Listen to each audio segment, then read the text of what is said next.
And then we have Sammy there. Sammy is 5 years of age and he's probably one of our best mountain dogs. And then we have Seamus and Jess. Seamus the man and Jess the dog. So I'm just going to start off, guys, by telling you a little bit about the location here first. So out in front of you here is the Atlantic Ocean. Directly in front of you is Feenit Lighthouse. This lighthouse was built during the famine. And then over to the right we have Feenit Pier.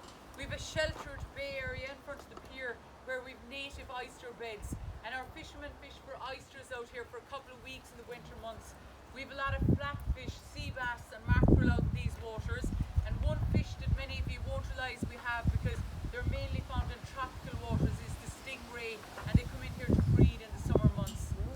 If you look up behind you then, if you're in the shed, move to the right or left. Up behind you are the Sleefish Mountains. It's the 5th highest mountain range in Ireland, and all of our sheep graze on these mountains all year round. When we're taking the sheep off the mountain, there's usually 5 or 6 of us with dogs. We have to split up into different directions because there's thousands of acres up there, and it usually takes us anything from 7 to 8 hours to gather all the sheep on the mountain and bring them down here to the lowland. And we only take them off the mountain 3 times in the year. So in November they come down to the lowland to be put with the rams. They'll stay down here for a month with the rams and then they'll head back. We always use an odd number of rams. Do any of you know why? Usually you'll have 2 fighting and 1 doing the business. They're a bit like deer at rutting season, the same antics. Each ram will actually cover 40 to 50 ewes, and nobody's allowed to put male rams out on the mountain because everyone will have a different preference for rams. The next time they come off the mountain then is the end of March. They come down to the lowland for lambing. They'll stay down here for a month and a half until they have all the baby lambs. Then they head back up with their lambs in tow. The reason we take them off for lambing is some mothers will have difficulty lambing and we'll have to assist. And also if you left them out on the mountain at lambing, the foxes will get all the baby lambs, so that's why we bring them down as well, to protect them from the fox. Finally then, the end of July, the start of August, we take them off to shear their wool. When I was younger, we used to have to hand shear all of the sheep. It used to take us over 3 days, and we all had to learn from a very young age so as to help out my father. And it was funny, at the end of the 3 days, my dad used to line up my brothers and they'd all get a haircut as well. So before I send young Glenn out, I'm just going to explain to you the commands we use for the dogs, just so you have a better idea of what's happening out in the field. So if I want Glenn to go left, I say come by. If I want him to go right, I say away. If I want him to stop, I say stand. To move the sheep forward, I tell him to walk on. And when I want him to come back to me, I say heel, that'll do. We also use the whistle because up the mountains, the dogs can be over 1 kilometre away and there's usually a gale force wind on the mountain. So I'll explain the whistle commands. Left, it's like a double whistle. It's right, it's to get him to follow on after the sheep, then it's, and to stop, it's 1 blast on this whistle.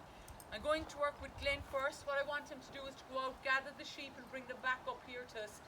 When he brings them back up here then, I'm just going to show you how we teach the dogs their left and right command. It's by getting the dogs to circle around the sheep, change direction, and it's about repeating this until they learn the left and right. After that then we'll try and get them into the pin there on your left hand side.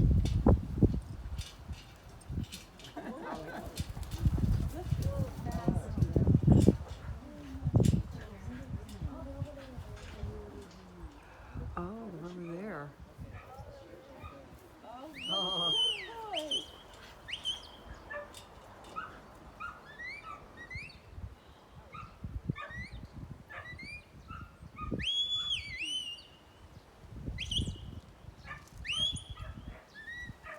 Stand there, stand there, stand, stand. So I'm just going to show you how we teach them their left and right commands now. So come by is to your left hand side. Come by, stand, stand. And then away is to your right. Away, away, away.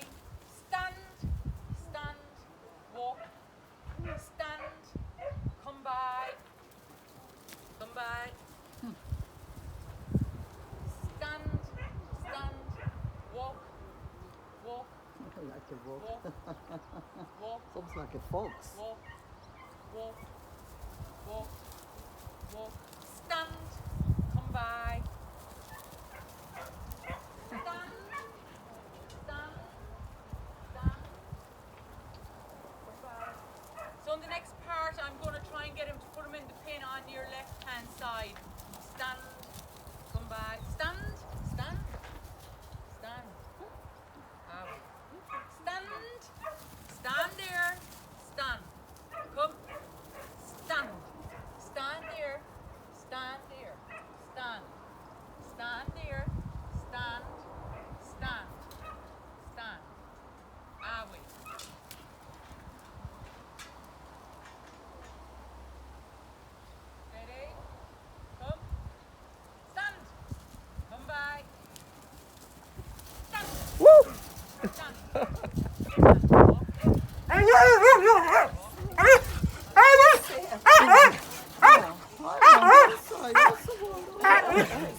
Well, anything between 8 to 12, probably.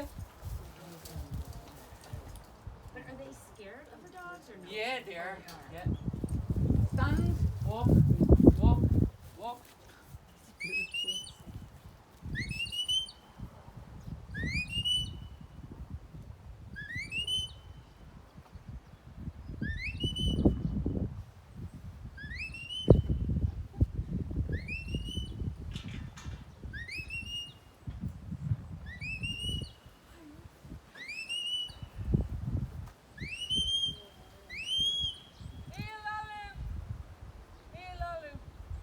Have any of you been to sheepdog trials or competitions before? A few of you have, yeah. So Seamus and I, we take part in competitions all over Ireland. And Jess there, she's 9 years of age. She's won 2 All-Irelands and she's won loads of competitions around the country with Seamus. So she's going to work around the course we've set up, like you'd see in competition, but a smaller version. And I'm going to talk you through it and explain how the competition works, where they'd lose or gain points, the same as if it was a competition. So I'll talk you through it as they're going. Stay, Sam. So this here is called the outrunning competitions. The dog always has to run out wide of the sheep and come down behind them.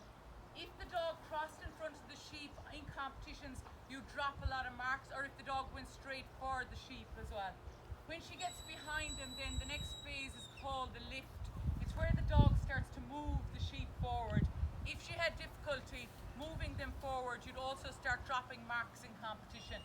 Now she must try and bring the 5 sheep in as straight a line as possible, all the way up to Seamus. But she must get the 5 sheep through the gates you see here in the centre of the field. If any sheep goes outside those gates in competition, you get deducted 2 points for every sheep that goes outside of the gates.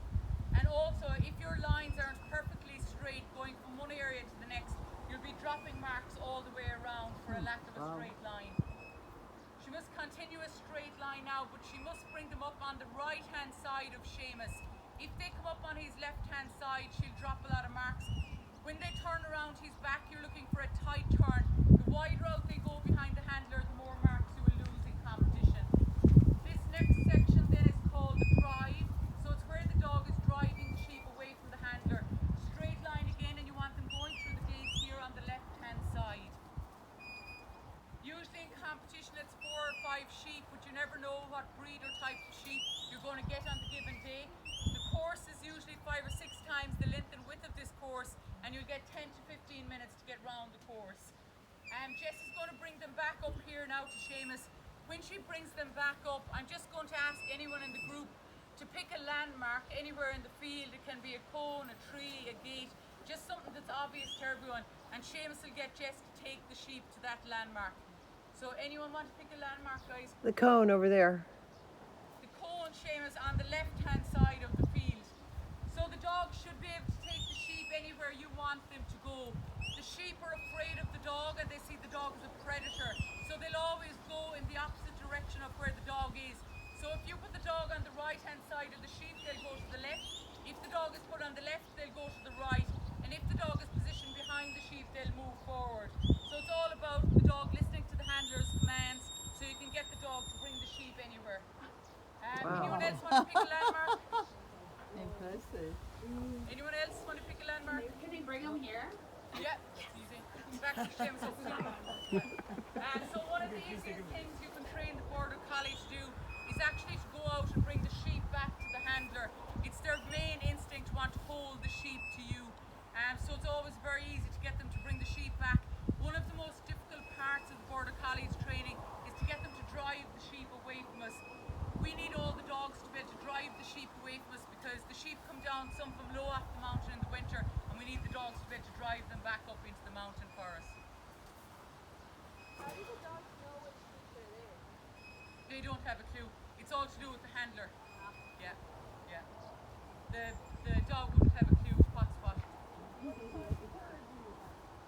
We have 400 ewes with lambs on the mountain at the minute, so there's over 1,000 up there.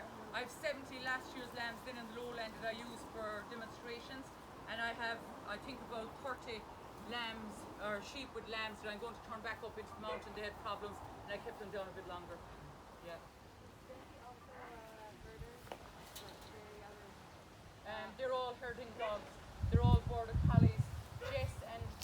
are short-coated Border Collies. Sam then is a long-coated Border Collie. Most farmers tend to go for the short-coated Border Collies because they can stay going longer in the fine day, whereas Sam with his long coat he'll tire out a bit more easily on a hot day. So most of them tend to go for the short-coated Border Collies. Anyone else any questions, guys? Yeah. They'd work all day, like especially the younger ones, you know, they'd be happy working all the time. But we do an awful lot of work on the mountains, so we're taking sheep off the mountain for shearing at the minute. Myself and James do a lot of shearing for other farmers as well, so they're quite busy. But training sessions then, when you're training young dogs, we usually start training them at around 6 or 7 months, and a training session is usually 10 to 15 minutes only. Training is short for the pups because you don't want to overtax them. And if you're out training a pup and if things are getting a bit stressful, you'll know it because you'll see the pup will start yawning and you're gone beyond the thin, and you just do short and often, and so twice a day, do it in the morning, do it in the evening, but like 10-15 minutes at most. In the start, the training is nice for the young dogs, you know, you're just doing circles and they love circling around, chase, you know, to chase, learning their left and right.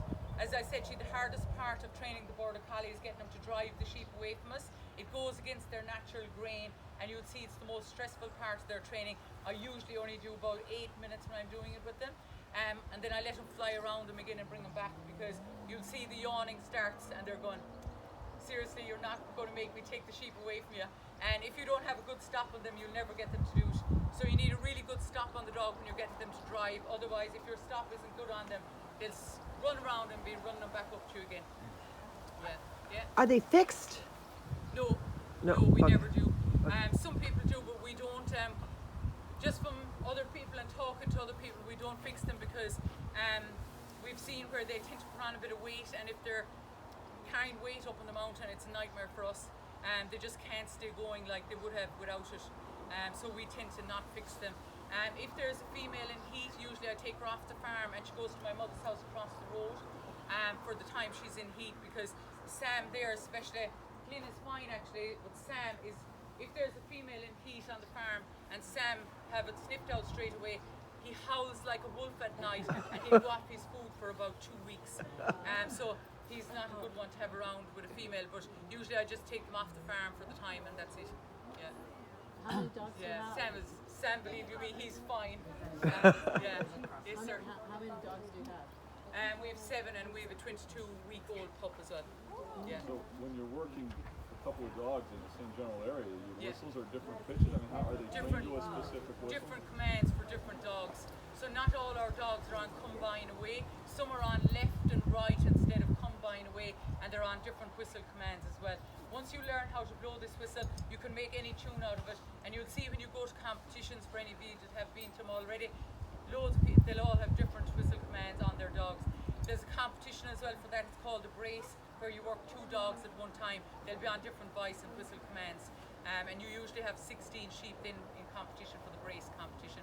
But on the mountains, if I have 2 dogs with me, they'll be on 2 different commands if I want to work 2 together. We're never close to each other on the mountain. The only time is we're close to each other is when they're all joined in together. So we're herding them into one spot and there's one person holding them in that holding area until they're all brought in. Once all the sheep are in, then 1 dog or 2 dogs will take over. A dog will easily manage 500 sheep, but when they have lambs with them, then you'll want 2 or 3 dogs, because the mothers go slow, you know, they're looking at their lambs and everything slows down, so you want more dogs when they have lambs with them.